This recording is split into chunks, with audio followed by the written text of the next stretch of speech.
Because every day, every time I meet people and the conversation start going somewhere and it's about friendship and relationship and all of that. And the thing people always say to me, 10 out of 10 times, I don't make friends. I don't like making, especially people that are in the abroad, say, "Oh, Nigerians or Africans or whatever friendship. No, I don't want it. And I don't feel that way. I feel that you need relationship. I genuinely, with all of my heart. Will you meet the good, the bad, the ugly? Yes. But it shouldn't stop relationship because it's central to human thriving, it's central to human living, it's central to everything. And I wonder what happened. Why did people make that decision? Why? One of the least spoken area or where people avoid to talk about in adult relationship, I will tell you, is when there's a friend that keeps showing up, that shows up, and then suddenly they're not showing up as they should, and the other people in the relationship start to feel some kind of way and resentment. You know that one, yeah. But the truth of the matter is, why are you showing up resentment? Have you found out why the other person is not showing up? Is it because you're not interested in what's happening in their life? You're only interested in what they can do for you? I mean, we need to talk about these things. What is it? Why haven't you found out why or what's happening in their life? Why did they stop showing up suddenly? What's happened? Because they're dealing with things. And because they've been the friend that always takes the therapist friend, so to say, and they don't think, oh, they want to burden you, and then suddenly they're dealing with whatever thing they're dealing themselves, instead of you, the other friends, to find out what is going on. And then you build resentment and think, oh, you're not showing up for me anymore. You used to do this and now you're not doing it anymore. Have you found out what's going on in their life? Have you? Be more attentive, friend. Don't be fleeting. Sit down, understand what's going on in their life. Hi. Another thing we need to talk about, that we really need to talk about, is when economic balance, when there's no balance in economic power. It's possible that everything started the same, or at some point the other one's finances got shaky, and then what do you know? They're not able to meet, and let's go to the Bahamas, or let's go to your store, or let's go to a restaurant, or we used to eat out every night or once a week, and then I'm not able to do that anymore because of one reason or the other. Something has happened to my finances or happened to the other person's finances, and you think, and which each time you say, let's go out. First time I've said to you, you know how my finances are now. I just want to take things easy. And the next day you're still asking me out. And the next month you're still asking me out. But hey, I just told you the other day that my finances are a little bit shaky. It has not gone right overnight. Why are you not taking that into cognizance and you keep asking me to go out? And then that's when that relationship starts to go cold, because the other one feels, you're not understanding me. I'm not at that financial level. You don't understand. You want me to go out and do the things that we used to do, but I cannot do it. You're not understanding. And then you're feeling like, oh, she doesn't want to go out with me. There's no money for now. Things have changed for them. Chill. What do you think? Have you been in this situation? What do you do? What advice would you give? Let's meet in the comment section. Yeah, should we? Hi. Have you experienced where things are happening for you and the other person seems to be quiet about your achievements and about things that are happening in your life? It's not always that they are jealous. No, it could be they are dealing with some things in their life as well. Let me give an example. And then they have to, try to cheer you up. Maybe somebody has received a devastating news, or a job they went for, they couldn't get it, or just about anything at that moment. I think they are permitted to, at that point in time, feel grief, feel the pain that they want to feel, be quieter. It doesn't necessarily mean that they're jealous of you or they're not sharing, trying to cheer you up. If we give them a little bit of time, say, okay, let me give her or him a bit of time, and then say what's happening, and then cheer you up. I know I've heard stories. I want to use a typical example of two friends that got married, and one had a baby and one has been TTCing for a long time, and then you've had the first one, had the second one, had the third one.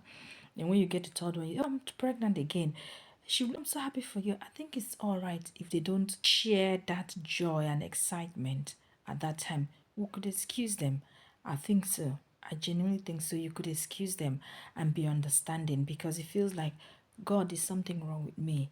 Why? And all of that. So I think at that point we could excuse them. So it could apply in other area of lives. If we are friends, we could excuse each other and make room for each other in that area. Let me know, have you experienced this? What do you think? Do you have a contrary opinion? Let's meet in the comment section. This life is fleeting. Everything is turn by turn. If you put the effort into it, I think, let's not decide things are final. Let's not conclude this can never work or that. Let's not do that. Let's just wait. Give people grace that we give to ourselves. For example, if you say, I'm hot tempered, so that is why I did X, Y, Z. Why can't you give the other person the grace also to say, they are not hot tempered, they are slow to decide their decision or to do anything? The grace that you give to yourself, can you give that grace to others? Can you allow people to actually be? Can you let them, thrive on their own terms and not on your own terms? Can you let them become on their own terms, not on your own calendar and agenda, but the agenda that is for them, not the one that you have drawn up for your friends? Can you let them be? Can you give them the grace you give to yourself? Can you do that? Hi, it's me again, Jane and Shariko. So I just wondered, have you been in a situation where you feel vindicated, and do you go petty and say, I told you so? You've been in a situation when things haven't gone as it should be, or you're in a situation taking care of things. It could be a work, family, friendship, any situation where you were dealing with things and everyone was saying, oh, you did. And then you say, all right, come and take it over and do it and see. And then they take it over and they find it worse. Have you been in that sort of situation? And you're thinking, well, I was actually doing really well. Now you see what I've been going through. Have you been in that sort of situation before? Yeah, you feel vindicated. So do you say, see, I told you so? Or do you say it in your head, I told you so? Or do you say it out passive aggressively, I told you so? Which one do you do? Let's discuss. When my children were growing up, I tried to put them in different friendship groups so that they're in different friendship situation. I'll explain what I did. So they had people, they were in swimming, they were in rainbows. So rainbow is the junior one, then brownies, then girls guide. So they started from rainbows. So they were in that friendship group. They were learning instruments, so they had that. They had their friends in school, they had their friends in church, they had like different activities. So at Christmas we were writing cards for different friendship groups. So we're writing friends for the swimming friends, for the instrument playing friends, for the school friends, and for the church friends. It was a lot, but it helped them to adjust to several different settings of friendship and relationship. That was what he did for them. They were in set different levels, different types of friendship and relationship levels. So imagine when people like that grow up, they are more adaptable to be in any social situation. It helps their social, I don't know what to call it, but it helps them socially to be able to adapt in any social situation, and helps their emotional intelligence to say, this is the situation, okay, I can read the room. That's what it does. I did that. I don't know, what do you think? That was overdrive, or what do you think? Let me know in the comment section. All right, see you in my next one. Thank you. Bye. It's me again. So, I am living the moment girl. I'll tell you, I have a lot of respect for lifestyle content creators like you're vlogging your everyday life. It's hard. I found it really hard. I tried to do that. It is hard because I'm living the moment girl.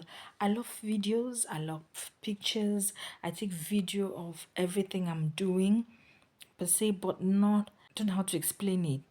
I like to live in the moment. I like to enjoy the moment, but I like also to capture the moment.